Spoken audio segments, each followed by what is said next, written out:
भाकरी मिळवणं तसं अवघड नाही, पण ज्याच्या समवेत हसत खेळत तिचा तुकडा मोडावा अशी इच्छा व्हावी असा माणूस मिळणे अवघड आहे. म्हणून माणसे जपा, नाती जपा.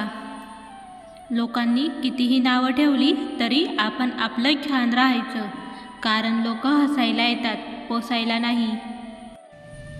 दुःख आपण कळत नकळत केलेल्या असंख्य चुकांचे असते, तर चुकीच्या माणसांसाठी असंख्य गोष्टी केल्या याचं दुःख असतं.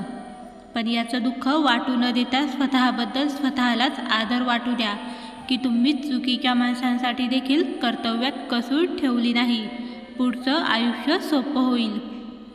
आपण स्वतः काय आहोत हे फक्त आपल्यालाच माहीत असतं. आयुष्यात आपण कोणकोणत्या गोष्टींचा सामना केलाय हे दुसऱ्यांना माहीत नसतं. म्हणून आपल्याला कोण काय म्हणतं, कोण काय समजतंय अशा गोष्टींचा आपल्यावर थोडा पण परिणाम होऊ द्यायचा नसतो. आयुष्यात कोणाकडून कसलीच अपेक्षा ठेवू नका. स्वतःमध्ये खुश राहा. वागा असं की कोणालाही त्रास नाही झाला पाहिजे आणि जगा असं की कोणी त्रास नाही दिला पाहिजे. वेळेला महत्त्व द्या, पण जिथे तुम्हाला महत्त्व नाही तिथे वेळ देऊ नका. योग्य लोकांचे हात हातात असतील तर चुकीचे लोकांचे पाय धरण्याची वेळ कधीच येत नाही. क्षमा करावी लागते आणि क्षमा मागावी सुद्धा लागते. नातं टिकवायचं म्हटल्यावर कधी पुढाकार तर कधी माघार घ्यावी लागते. माणसानं आयुष्यात नक्की झुकावं, पण योग्य ठिकाणीच. नको तिथे झुकलं तर लोक लगेच पायदळी तुडवून मोकळे होतात. मला वाईट म्हणणाऱ्या लोकांकडे मी कधीच लक्ष देत नाही, कारण मला चांगले म्हणणाऱ्या लोकांची संख्या जास्त आहे. ना कुणाची स्पर्धा असावी, ना कुणाच्या पुढे जाण्याची आकांक्षा असावी.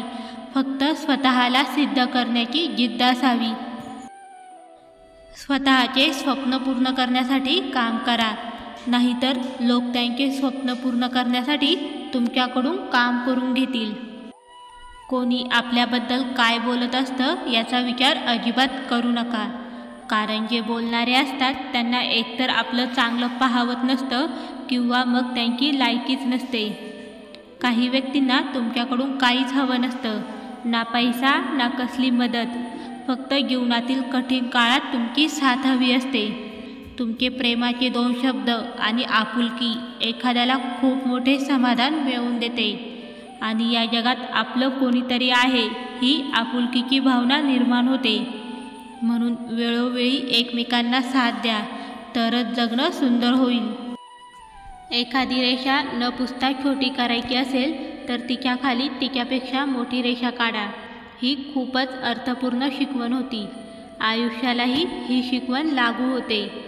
कोणापेक्षा मोठं व्हायचं असेल तर त्याच्या चांगलेपणावर शिंतोडे उडवून नाही, त्याचा कमीपणा दाखवून नाही, तर त्याच्यापेक्षाही मोठे चांगले काम करूनच मोठं व्हायचं. जो तुम्हाला हक्काने बोलतो त्याला प्रत्युत्तर देत राहू नका, मात्र जो केवळ तुमच्यावर हक्क गाजवत राहतो त्याच्यासमोर निरुत्तर होऊ नका, कारण हक्काने बोलणारा तुम्हाला जीव लावत असतो, तर तुमच्यावर हक्क गाजवणारा तुम्हाला कमजोर समजत असतो. असे सुंदर नवीन आणि पॉझिटिव्ह विचार सतत ऐकण्यासाठी व्हिडिओला लाईक आणि चॅनलला जरूर सबस्क्राईब करा.